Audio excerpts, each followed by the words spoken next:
इतनी बड़ी संख्या में हजारों हजारों की तादाद में आए हुए मेरे प्यारे पशुपालक खेडूत भाइयों को मेरा नमस्कार, सबको मेरा प्रणाम। बहुत बहुत आभार। आज आप इतनी बड़ी संख्या में यहां पधारे हैं। सबसे पहले देवायत पंडित की भूमि को मैं नमन करता हूं, सलाम करता हूं। साबरकांठा की भूमि को मैं नमन करता हूं। आज साबरकांठा की भूमि न्याय मांग रही है, अपना हक मांग रही है, सम्मान मांग रही है। अभी कुछ दिन पहले साबर डेयरी में एक बहुत दर्दनाक और दुखद वारदात हुई, जब पशुपालक खेडूत भाई बड़ी संख्या में अपना हक मांगने के लिए सरकार के पास प्रदर्शन करने के लिए पहुंचे, तो इस भ्रष्टाचारी सरकार ने, निर्दयी सरकार ने, क्रूर सरकार ने उनके ऊपर लाठीचार्ज कर दिया। गरीब खेडूत भाइयों के ऊपर लाठीचार्ज कर दिया, आंसू गैस के गोले छोड़े, जिसमें हमारा एक गरीब पशुपालक खेडूत भाई अशोक चौधरी, वो हमें छोड़ के चला गया। दोस्तों, ये इतनी गंदी सरकार है। मेरे को पता चला दिल्ली के अंदर कि एक खेडूत भाई की मौत हो गई प्रदर्शन करते हुए। मैंने भगवंत मान साहब से बात की। भगवंत मान किसान के बेटे हैं, इनकी भी खेती की जमीन है पंजाब में। आज भी इनका परिवार खेती करता है। पंजाब में हमारी सरकार खेडूत भाइयों के लिए खूब काम कर रही है। हम तुरंत टिकट कटा के आप लोगों के बीच में आज आप लोगों से मिलने के लिए आए हैं, बात करने के लिए आए हैं। पशुपालक खेडूत भाई क्यों इकट्ठे हुए? उनकी क्या मांग थी? उनकी मांग थी कि साल के अंत में जो बोनस या नफा दिया जाता है, नफा बोलते हैं उसको, नफा दिया जाता है, बोनस दिया जाता है, वो उनको जायज हक दिया जाए। हर साल जून के महीने में गरीब खेडूत भाइयों को उनका नफा, उनका बोनस, उनका कमीशन दिया जाता है। इस बार जून के महीने में गुजरात सरकार ने 9.5% नफा डिक्लेयर किया। 9.5 दिया नहीं अभी तक, गलत तो नहीं कह रहा, अभी तक दिया नहीं है एक पैसा भी। 9.5% जून के महीने में उन्होंने डिक्लेयर किया। हर साल जून के महीने में पूरा पैसा आ जाता है खाते में। खेडूत भाई बेचारा गरीब आदमी है, उसे बीज खरीदना है, उसे खाद खरीदनी है, उसे अपने बच्चों की फीस देनी है, उसे घर का गुजारा करना है। जब जून के महीने में उनको अपना पैसा नहीं मिला, 9.5% में पूछ रहा था, मैं देख रहा था, सन 2020-21 वाले साल में 16% नफा मिला, 21-22 में 17% नफा मिला, 22-23 में 16.5% नफा मिला, 23-24 में 17% नफा मिला, इस साल 9.5% नफा मिला। कहां गया सारा पैसा? कहां गया सारा पैसा?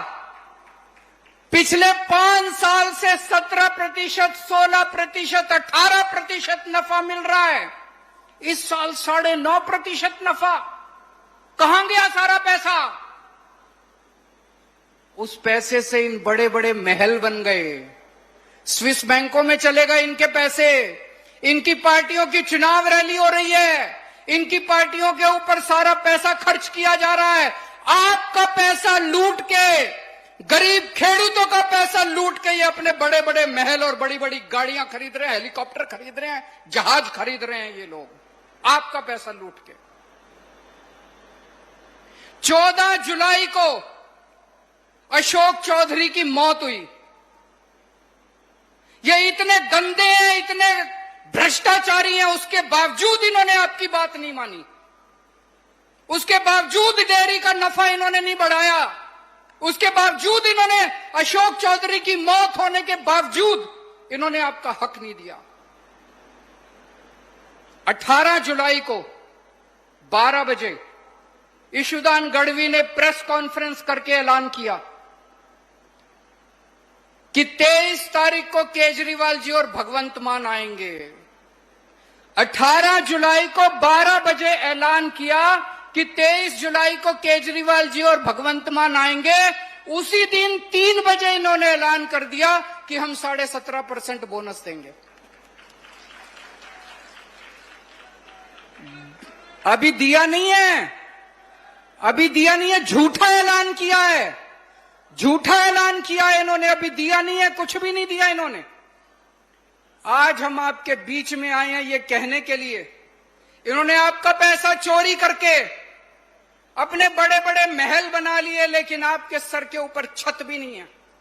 ईशुदान गढ़वी मुझे बता रहे थे, अशोक चौधरी जी के घर गए थे, वो बहुत गरीब खेडूत है, उसके घर पे छत भी नहीं है। ऐसे गरीब लोगों का पैसा खा के ये अपनी चुनावी रैलियां कर रहे हैं, महल बना रहे हैं, गाड़ियां खरीद रहे हैं, हेलीकॉप्टर खरीद रहे हैं। पाप लगेगा इन लोगों को, नर्क में जाएंगे ये लोग।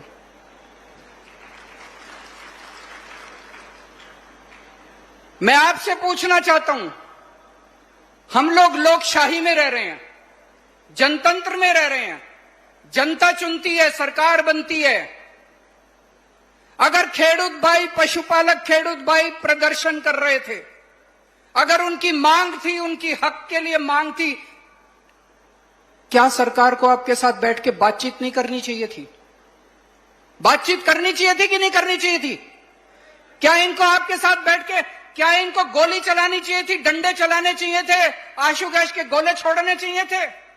ये तो अहंकार है, इनको अहंकार हो गया है। 30 साल की सरकार का इनको अहंकार हो गया। इनको लगता है कहां जाएंगे गुजरात वाले, वोट तो इनको हमें ही देनी पड़ेगी, बात तो इनको करनी चाहिए थी।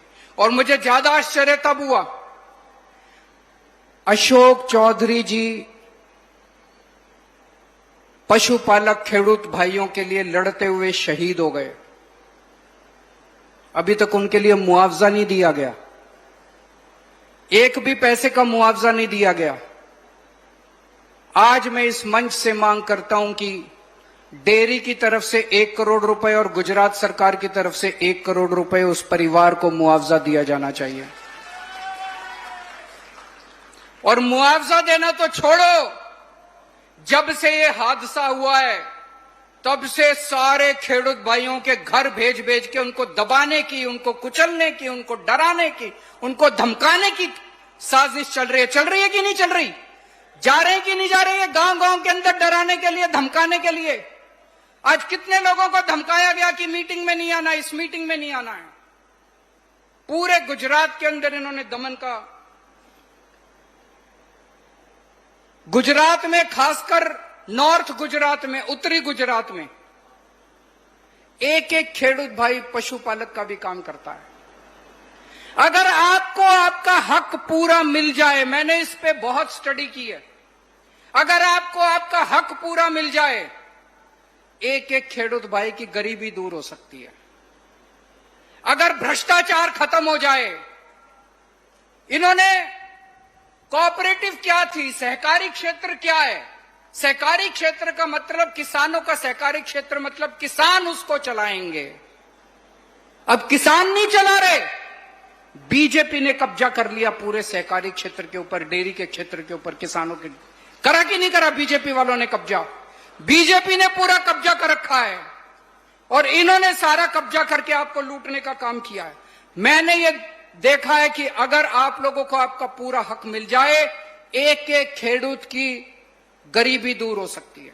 मुझे बताया गया एक पशुपालक खेडूत भाई अपना दूध निकालता है जानवर से, दूध निकाल के जब वो अपना दूध देने के लिए जाता है, आपको फैट के आधार पे आपकी पेमेंट दी जाती है। दी जाती है कि नहीं दी जाती? फैट के आधार पे पेमेंट मिलती है। फैट नापने वाली मशीन गड़बड़ है। गड़बड़ है कि नहीं है? हाथ खड़े करके बताना। फैट नापने वाली मशीन, फैट नापने वाली मशीन गड़बड़ है। फैट अगर 7.5% होता है तो वो 7% दिखाती है। बाकी पैसा खा जाते हैं ये लोग, लाखों रुपए, करोड़ों रुपए, अरबों रुपए खा जाते हैं आप लोगों के गरीब खेडूत पशुपालक किस उसका 0.5%, 0.3%, 3.4 पॉइंट उसका कम करके ये सारा पैसा खा जाते हैं, अपनी चुनावी रैलियों के अंदर खर्च करते हैं। ये अमीरों की सरकार है। ये अदानी के लिए काम करते हैं। अगर अदानी को पूरी दुनिया में कहीं ठेका लेना हो, प्रधानमंत्री जी स्पेशल बना के वहां पे जाते हैं, अदानी को ठेका दिला के आते हैं।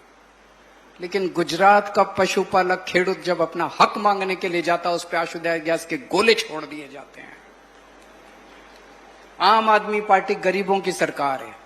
आम आदमी पार्टी खेडूतों की सरकार, आम आदमी पार्टी गरीबों की पार्टी है, खेडूतों की पार्टी है, मजदूरों की पार्टी है, आम लोगों की पार्टी है। हम आपके लिए लड़ेंगे। हमें जब पता चला, मैं दिल्ली से और भगवंत मान साहब पंजाब से सीधे यहां चले आए। आप लोगों को आश्वासन देने के लिए आए हैं कि हम आपके साथ खड़े हैं, आपके हक के लिए लड़ेंगे, आपके सम्मान के लिए लड़ेंगे, आपको न्याय दिला के रहेंगे। अगली बार गोली चलेगी तो पहले केजरीवाल के सीने पे गोली चलेगी, फिर खेडूतों के सीने पे गोली चलेगी। अभी जैसे मान साहब ने बताया, पंजाब में हमारी सरकार ने खेडूतों के लिए बहुत काम किया है। आपको जान के ताज्जुब होगा, 2022 में हमारी सरकार बनी थी। उसके पहले पूरे पंजाब में केवल 20% खेतों में सिंचाई का पानी जाता था, केवल 20%। 3 साल में आज 60%, 60% खेतों में सिंचाई का पानी जाता है और अगले साल 1 साल में 90% खेतों में सिंचाई का पानी जाना शुरू हो जाएगा। पंजाब में हमने खेती की बिजली फ्री कर दी है। यहां पे भी फ्री है क्या? पंजाब में खेती की बिजली फ्री है। दिन में 8 घंटे लगातार खेती के लिए बिजली मिलती है किसानों को, खेडूतों को 8 घंटे बिजली मिलती है डेली। खेडूतों के लिए खूब काम कर रहे हैं हमारी सरकार। ये लड़ाई आपकी दूध के लिए लड़ाई नहीं है, ये लड़ाई आपकी न्याय के लिए लड़ाई है, इंसाफ के लिए लड़ाई है, ये आपकी सम्मान के लिए लड़ाई है। 40 साल पहले 1985 में कांग्रेस की सरकार बनी। भारी बहुमत से 149 सीट आई उनकी, भारी बहुमत से उनकी सरकार बनी। 1987 में 2 साल के बाद कांग्रेस को इतना अहंकार हो गया, जितना आज बीजेपी को है, इतना अहंकार हो गया, उन्होंने किसानों के ऊपर गोली चलाई, 10 किसान मारे गए और उसके बाद से आज तक गुजरात के अंदर कांग्रेस की सरकार नहीं बनी। मैं बीजेपी को कहना चाहता हूं, उनकी उल्टी गिनती शुरू हो गई है। ये जो इन्होंने अशोक चौधरी जी की शहादत, ये बेकार नहीं जाएगी। बीजेपी की उल्टी गिनती शुरू हो गई है। जैसे कांग्रेस ने दमन किया था और गुजरात के लोगों ने उनको उखाड़ के फेंक दिया, ऐसे ही गुजरात के लोग अब बीजेपी को उखाड़ के फेंकेंगे। गुजरात अब बदलाव मांग रहा है, गुजरात अब परिवर्तन मांग रहा है। अभी तक गुजरात के पास विकल्प नहीं था। गुजरात में बीजेपी की सरकार नहीं है, गुजरात में बीजेपी और कांग्रेस की गठबंधन की सरकार है। आज तक गुजरात में कोई विपक्ष नहीं था, अब गुजरात में विपक्ष है। आम आदमी पार्टी गुजरात के अंदर विपक्ष है, आपके हक के लिए लड़ेगी। थोड़े दिन पहले राहुल गांधी जी आए थे, वो बोल के गए एक शादी का घोड़ा होता है, एक रेस का घोड़ा होता है, बोले थे ना राहुल गांधी, एक शादी का घोड़ा होता है। मैं कहना चाहता हूं कांग्रेस के सारे शादी के घोड़े हैं और आम आदमी पार्टी वाले सारे लंबी रेस के घोड़े हैं। शेर है शेर आम आदमी पार्टी के ईशुदान गढ़वी, गोपाल इटालिया, मनोज सोरठिया, महेश जी, मुकेश जी, सब लोग शेर हैं हमारे। अगर इनको डराने की कोशिश करोगे बीजेपी वालों, अभी चेतर वसावा को इन्होंने जेल में डाल दिया। क्या कसूर था चेतर वसावा को? ईमानदार आदमी है चेतर वसावा, ईमानदार नेता है, आदिवासियों का बहुत बड़ा नेता है, पूरा आदिवासी समाज चेतर वसावा को मानता है। उसको पकड़ के जेल में डाल दिया। क्यों डाल दिया? बीजेपी को क्या लगता है हम डर जाएंगे? मेरे को इन्होंने 1 साल जेल में रखा, हमारे मनीष सिसोदिया को इनको क्या लगा हम डर जाएंगे? अरे 10 साल जेल में रखो, पूरी जिंदगी हमें जेल में रखो, भगत सिंह के चेले हम लोग, ऐसे डरने वाले नहीं है हम लोग। 30 साल से इनकी सरकार है, इनको अब अहंकार हो गया है। अब बदलाव करने का समय आ गया है। चाबी आपके हाथ में है, विकल्प अब आपके पास है। डरना, अब अपने को डरना नहीं है। सब लोग इकट्ठे हो जाओ और इकट्ठे होके अब हम सब लोगों को बीजेपी का सामना करना है।